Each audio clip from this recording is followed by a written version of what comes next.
Di dunia ini, semua makhluk hidup pasti bernapas. Tapi kamu tahu nggak gimana sih sebenarnya tubuh kita bisa melakukan itu setiap detik tanpa kita sadari? Halo adik-adik, hari ini Kak Ara dan Aero bakal ngajak kalian belajar tentang mekanisme pernapasan manusia. Wah, kemarin kan kita udah bahas organ-organnya kan, Kak?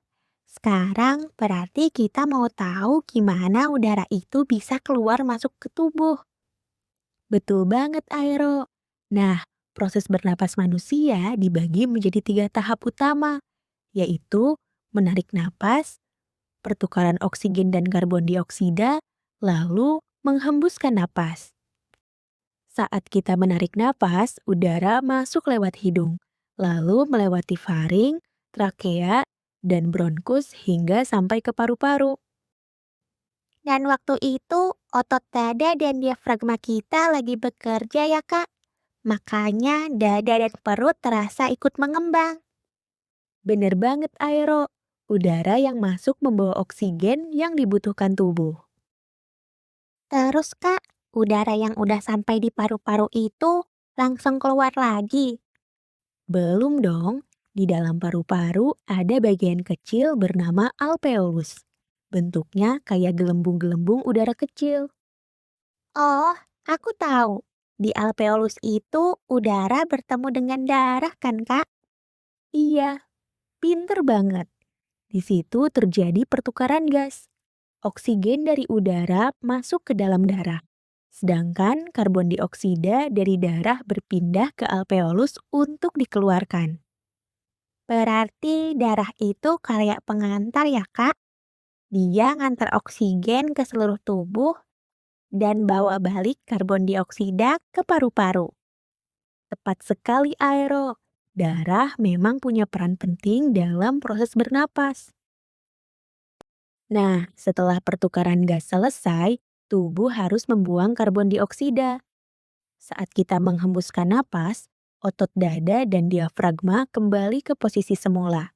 Rongga dada mengecil dan udara keluar dari paru-paru. Kak Ara, tadi kan kita udah bahas tahap-tahap bernapas.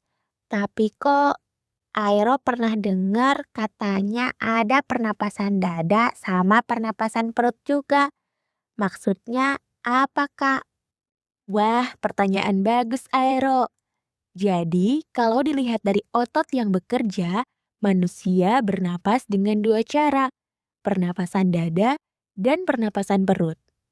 Pada pernapasan dada, otot antar tulang rusuk yang bekerja. Saat kita menarik nafas, otot antar rusuk berkontraksi. Tulang rusuk naik dan rongga dada membesar. Paru-paru ikut mengembang. Udara pun masuk.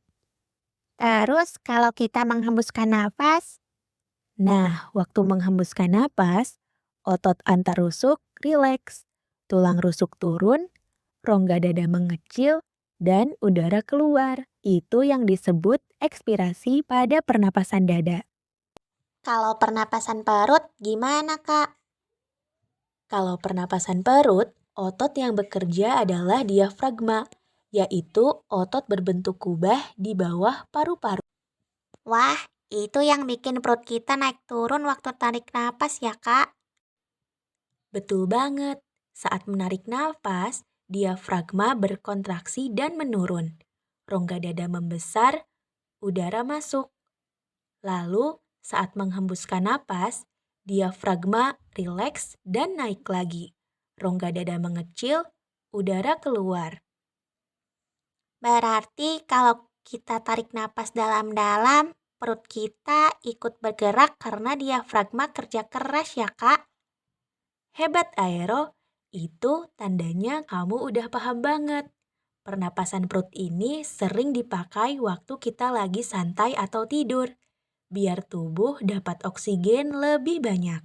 Wah, jadi tiap hari tubuh kita kerja terus ya, Kak, buat masukin oksigen dan buang karbon dioksida. Betul banget. Tuhan menciptakan sistem pernapasan manusia dengan sangat sempurna. Tapi kalau salah satu organnya terganggu, proses pernapasan bisa jadi nggak lancar loh. Waduh, berarti kita harus hati-hati ya, Kak. Emang ada gangguan apa aja? Nah, pertanyaan bagus banget, Aero. Yuk, sekarang kita bahas beberapa gangguan pernapasan pada manusia, biar kita tahu gimana cara menjaganya juga.